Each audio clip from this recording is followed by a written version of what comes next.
प्रार्थना शीर्षक कविता के पहले वीडियो में हम लोगों ने कवि परिचय और साथ ही साथ कविता का वाचन किया था।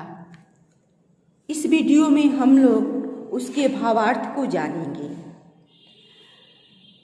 कविता की पहली पंक्ति है, जग जीवन में जो चीर महान, सौंदर्यपूर्ण और सत्य प्राण, मैं उसका प्रेमी बनूनाथ, जो हो मानव हित समान।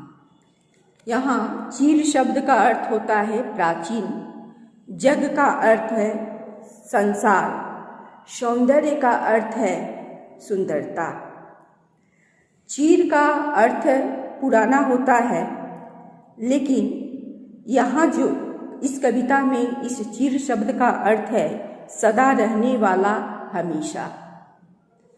यानी कवि ईश्वर से प्रार्थना करते हुए कहता है कि हे प्रभु, मैं उसका प्रेमी बनूं जो मनुष्य मात्र का कल्याण करने वाला हो, जो संसार रूपी जीवन में दीर्घ काल तक रहने वाला हो, जो श्रेष्ठ हो और सौंदर्य से परिपूर्ण हो, जो हृदय में सत्य धारण करने वाला हो। यानी कवि प्रार्थना करते हुए कहता है कि हमारे अंदर से जो दुर्गुण है वह निकल जाए और मानव के हितकारी भावनाओं को मैं अपने हृदय में धारण करूं, क्योंकि वही भावनाएं मानव का कल्याण करने वाली हैं।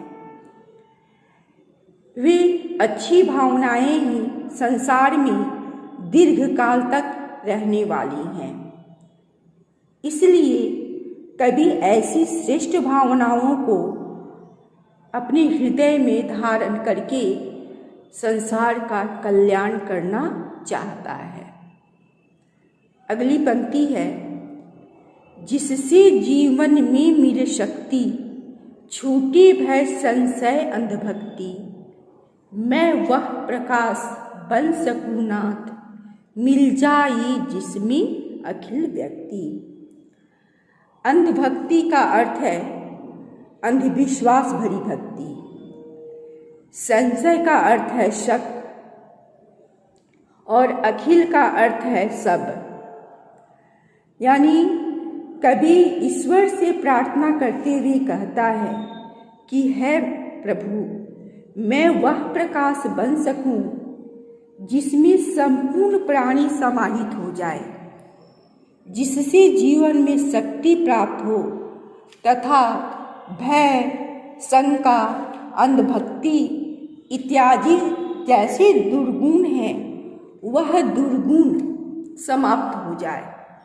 जो संदेह हमारे हृदय के अंदर है, व्यक्ति के अंदर है, वह संदेह, वह अंधभक्ति समाप्त हो जाए और दूसरों के प्रति निष्ठा रखने की भावना का निवारण हो सके।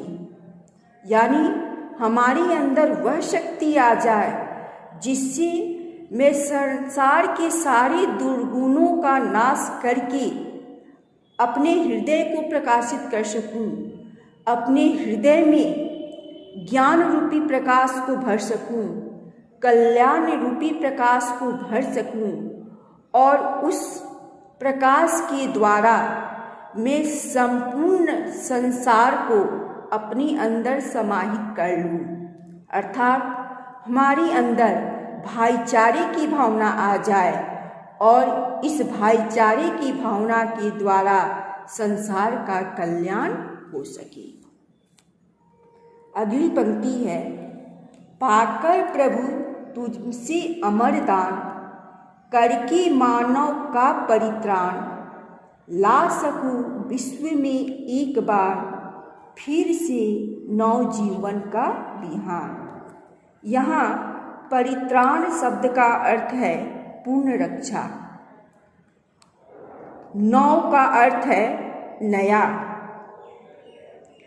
वैसे विहान का शाब्दिक अर्थ सवेरा होता है, लेकिन यहाँ विहान का शब्द जो है जीवन में अच्छाइयों के समावेश से लिया जा सकता है। कवि कहता है कि उसके हृदय में सत्य भावना स्थापित हो जाए और वह अपने अंदर सत्य भावना स्थापित करके क्या करना चाहता है, इसी का वर्णन इन पंक्तियों में उसने किया है। कवि कहता है, हे प्रभु, संसार के मनुष्य मात्र की पुण्य रक्षा करने का अमर दान प्राप्त कर मैं कृतज्ञ हो गया हूँ और मुझ में ऐसी शक्ति आ गई है कि मैं पुनः एक बार विश्व का कल्याण कर सकूं, अर्थात विश्व में नया प्रातः काल ला सकूं। अर्थात कवि का कहने का अर्थ यह है कि कवि अपने अंदर सद्गुणों का समावेश करके उन गुणों के द्वारा वह प्राणी मात्र का कल्याण करना चाहता है। वह संसार के व्यक्ति को सुखी और समृद्ध बनाना चाहता है और इसी की प्रार्थना उसने इन पंक्तियों में की है।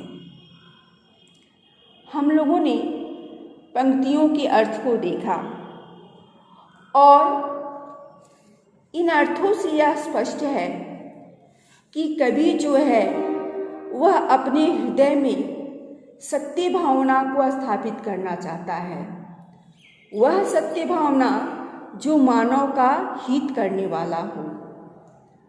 कवि अपने अंदर से दुर्गुणों को निकालकर वह भय, शंका, अंधभक्ति इत्यादि जैसे दुर्गुणों को निकालकर अपने हृदय को प्रेम भावना से प्रकाशित करना चाहता है और उस प्रेम भावना के द्वारा वो संपूर्ण विश्व को जोड़ना चाहता है और संपूर्ण विश्व को जोड़कर संपूर्ण मानव का कल्याण करके वह संसार में एक नया सवेरा लाना चाहता है।